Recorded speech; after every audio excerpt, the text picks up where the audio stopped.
महाकुंभ की धरती से, प्रयागराज की धरती से आप महिलाओं को क्या संदेश देना चाहेंगी कि उनके एक हाथ में अगर साइंस हो तो दूसरे हाथ में सनातन भी हो? सारी बेटियों से यही आह्वान करना चाहूँगी कि शस्त्र के ज्ञान के साथ साथ आप अपने प्रोफेशन के साथ साथ जो है स्ट्रांग बनिए और अपनी आत्म सुरक्षा के लिए शस्त्र जो हैं जो अनुकूल हो, संवैधानिक हो, उनको जरूर रखिए और उनको चलाना आपको आना चाहिए। महालक्ष्मी, महाकाली और महासरस्वती वो आप में ही समायोजित है और जब जिस रूप की आवश्यकता हो तब उस रूप में आकर के आप प्रचंड हो जाए। प्रयागराज की ऐतिहासिक धरती पर हैं और मेरे साथ इस समय महामंडलेश्वर डॉक्टर अन्नपूर्णा भारती जी महाराज जी हैं।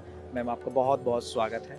बहुत सारा आशीर्वाद आपके लिए, बहुत बहुत हार्दिक अभिनंदन। कैसा कुंभ कैसा चल रहा है? बहुत अच्छा चल रहा है और परंपराओं के इस महाकुंभ में जिस तरीके से जनसंख्या सैलाब यहाँ पर आ रहा है, हमारे सनातनी आ रहे हैं, तो देख करके बहुत अच्छा लग रहा है। गुरुजी, आप अपने नाम के आगे डॉक्टर भी लगाते हैं, तो जी। उसकी कुछ खास है कि आपने किसी चीज़ में पीएचडी की हो? जी, मैं संन्यास से पूर्व प्रोफेसर रही हूँ मैथमेटिक्स की और उसके बाद सब कुछ छोड़ करके यहाँ पर संन्यास ग्रहण किया और संन्यास के बाद जो है आज महाकुंभ में मुझे अवसर प्राप्त हुआ है। तो माँ बगलामुखी का अविरल 1008 घंटे का यज्ञ संगम के तट पर सनातन के धर्म रक्षार्थ करना सुनिश्चित किया और इस समय आप देख रहे हैं वह यज्ञ अविरल चल रहा है, दिन रात बिना थमे बिना रुके, चाहे कितनी सर्दी हो बारिश हो, ये यज्ञ चलता रहेगा। ऐसी कौन सी ऐसी बात थी जो आपको एक डॉक्टर का प्रोफेशन छोड़ करके सन्यासी जीवन की तरफ और एक सनातन भारत की तरफ कह सकते हैं कि बढ़ते हुए चले गए आप? देखिए, इस देश में सबसे सर्वोपरि महिलाओं को माना गया है, देवी तुल्य माना गया है और जब हमारे यहाँ की बेटियाँ, हमारे यहाँ की माताएं बहनें यदि सुरक्षित नहीं हैं तो कोई भी देश विकास नहीं कर सकता। खासकर भारतवर्ष की यदि मैं बात करूँ तो सनातन में यदि देवियाँ हैं तभी जो है हर कार्य संभव है। और वहीं अगर इनकी दुर्दशा प्रारंभ हो जाए, जिहाद जिसे बोलते हैं, ये दुर्दशा मैंने अपनी आँखों से देखी।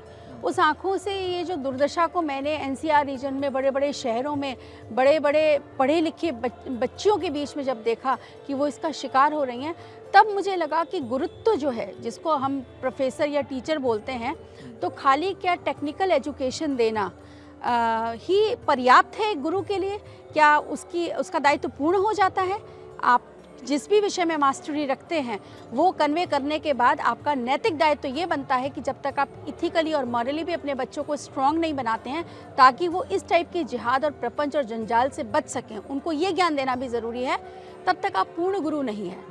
ये पर्टिकुलर बात ने मेरी आत्मा को झकझोर के रख दिया जब मैंने आंखों से देखा कि बेटियां जो हैं, पढ़ी लिखी सुयोग्य जो हैं, वो इस फैसिनेशन में आकर के जिहाद के जिस तरीके से ये लोग फंसाते हैं और उनकी ज़िंदगी बर्बाद हो गई। कुछ ने आत्महत्या कर ली, कुछ मुंह दिखाने लायक नहीं रही, कुछ का मनोबल बिल्कुल टूट गया, मानसिक रूप से विक्षिप्तता आ गई। तो मुझे लगा कि नहीं, टेक्निकल एजुकेशन या सब्जेक्टिव मटेरियलिस्टिक एजुकेशन तो बहुत लोग दे देंगे, लेकिन सत्य में यदि गुरु कहलाना है तो आपको अपने समाज के लिए अपनी बेटियों को सशक्त करना होगा ताकि सीता की तरीके से वो चरित्रवान होकर के इतनी स्ट्रांग हो जाए, उनका कैरेक्टर इतना स्ट्रांग हो जाए कि वो राक्षसों को पहचान सकें और गलती से यदि राक्षसों के प्रपंच में फंस भी जाएं तो अपने आप को निकाल सकें और इस जंजाल में, इस जिहाद को तोड़ करके वो जो है एक नया आयाम सेट करें और अपने आप को स्थापित कर सकें। पद्मावती के रूप में, लक्ष्मीबाई के रूप में, माँ सीता, माँ दुर्गा, माँ काली, माँ लक्ष्मी, माँ सरस्वती के रूप में स्थापित हो सकें। तो ये मेरा अपना व्यक्तिगत निर्णय था कि जब आत्मा ने झकझोरा कि टीचर, प्रोफेसर ये भिन्न भिन्न पर्याय हो सकते हैं अंग्रेज़ी में, परंतु सनातन पद्धति और भारतवर्ष में एक महिला जन्म लेने के बाद और वो भी एक गुरु बनने के बाद खाली गणित पढ़ाने से काम नहीं चलेगा।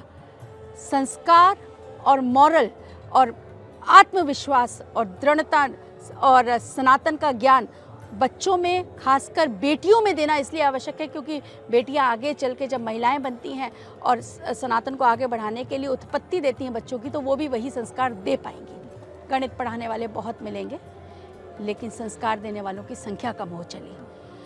मैंने कोशिश की कि मैं गणित के साथ में ये भी दूं, लेकिन प्रोफेशनलिज्म आजकल एजुकेशन सिस्टम में इतना हावी है कि आप क्लास में जा रहे हैं तो जी आपके जो हेड्स हैं उन्होंने बुला लिया, आप केवल सब्जेक्टिव पढ़ाओ, इसमें टाइम वेस्ट मत करो। तो मैंने कहा मैं नौकरी ही छोड़ देती हूँ।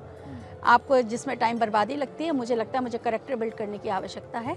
तो ये मेरा कुछ छोटा सा ये कह लीजिए टर्निंग पॉइंट था और मैंने निर्णय लिया कि मैं सब कुछ छोड़ करके युवाओं में, खासकर अपनी सनातनी युवतियों में जो है संस्कार के प्रचार प्रसार का कार्य करके उनके सशक्तिकरण पर कार्य कर सकूं, इसलिए मैंने यह क्षेत्र को चुना। गुरुमा जी, एक चीज़ और समझना चाहेंगे कि कुंभ जो प्रयागराज की ऐतिहासिक धरती है, यहाँ पर महाकुंभ लगा है, तो महाकुंभ की धरती से, प्रयागराज की धरती से आप महिलाओं को क्या संदेश देना चाहेंगी कि उनके एक हाथ में अगर साइंस हो तो दूसरे हाथ में सनातन भी हो? देखिए, आप बहुत जल्दी आपको अगर मिला समय तो आप आइएगा। मैं जब इस यज्ञ को पूर्ण आहुति जिस दिन करूँगी, उस दिन तलवार और कटारें बांटूंगी बेटियों को।